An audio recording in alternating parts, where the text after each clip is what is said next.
Hey guys, how's it going? So I totally did not miss this banner because I was totally not playing with my friends on Couch Co-op yesterday.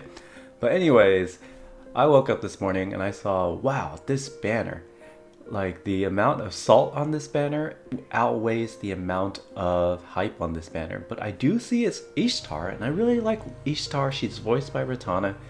So let's see what this is all about, guys. Why so much hatred for this banner?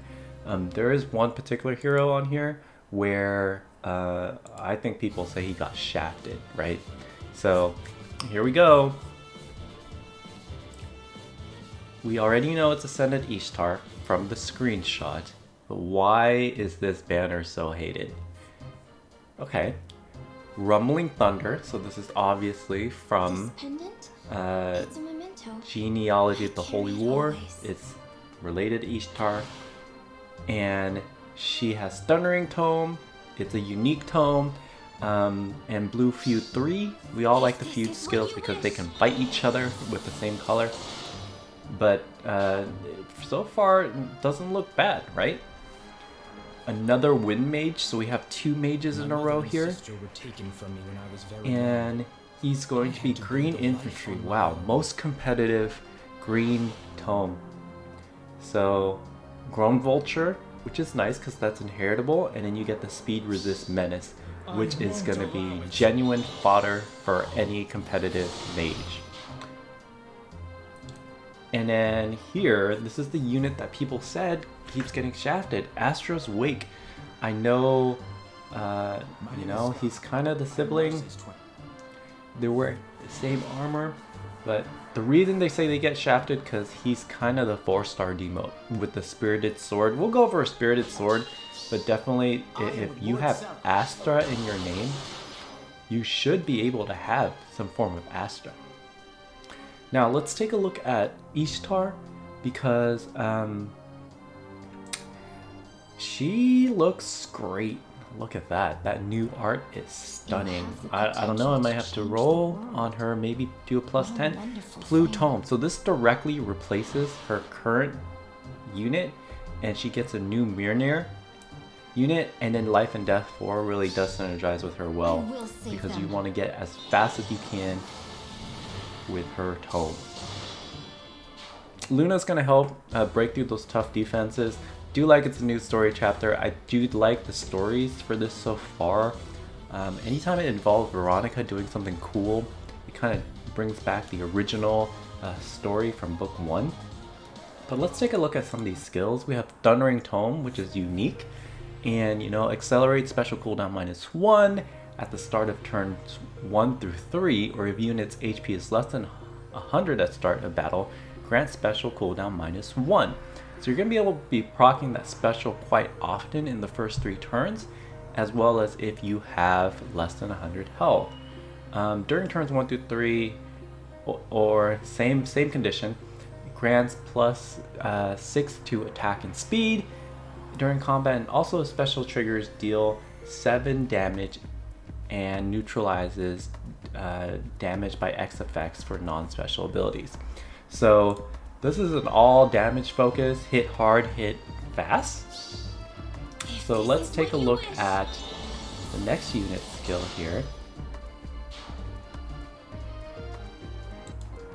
So he has Grown Vulture. This is inheritable. I think Speed Resist Menace, that's going to be kind of your fodder skill that everyone's going to pull him to give to someone else. I mean, 4 spaces of a foe is really, really strong. And then more importantly, the buff to your speed resist skill is strong too. Grown Vulture, if not adjacent to an ally, inflicts penalty on foes during combat equals to 5 plus any current penalties for attack resist. So you want to stack the speed resist menace because it does kind of stack with Grown Vulture. I know the attack is not there, but that's where the attack / speed ideal comes in, right? And then next one, I know he's a shafted unit. I know it's going to be demoted. I don't understand why he gets the normal Astra as opposed to the other Astra. Boost damage by 150%. I feel like a lot of skills can achieve that. with a lot less depending on the character stats distribution. You know, Bonfire is kind of the old classic example. If you have a lot of defense, Bonfire is going to kick your butt, or kick, you know, your enemy's butt. Spirit Sword, if bonus is active on a unit, grants 4 to attack defense, and special cooldown +1 per foe's attack during combat. Special cooldown charge granted even if foe's attack deals 0 damage, which means he's going to have very high defense. If you can't tell by attack D, I deal 3, and odd defensive wave.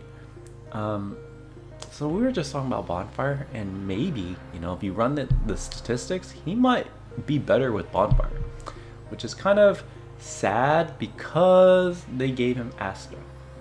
Or he's supposed to be the Astra wielder. Oops, didn't mean to click picture in picture there. Let me restore her. There she is. You have the potential. Now this is the one that the world. her art is fantastic. I really like that she's holding these dolls. I have kind of a merge of her already, but I might have to pull this one because she looks really good. Now, Thunder's Munir. It's her only new skill, which is surprising because these ascended units usually have more than one. At the start of combat, if HP is greater than 25, grant 6 to attack and speed, and neutralize effects that grant special cooldown charge +X to foe, or inflict special cooldown -X to unit. And also, if unit initiate combat and speed is greater than 10, unit attacks twice. Now that's important because it stacks with Life and Death 4, but she's going to be able to hit you often. And seeing how low Luna is, you may be able to trigger that every round, especially if you do kind of a phantom speed build here. You can attack potentially up to 4 times with her. Pretty cool. Alright guys, let me know what you think. I'll talk to you in the next one. Night night.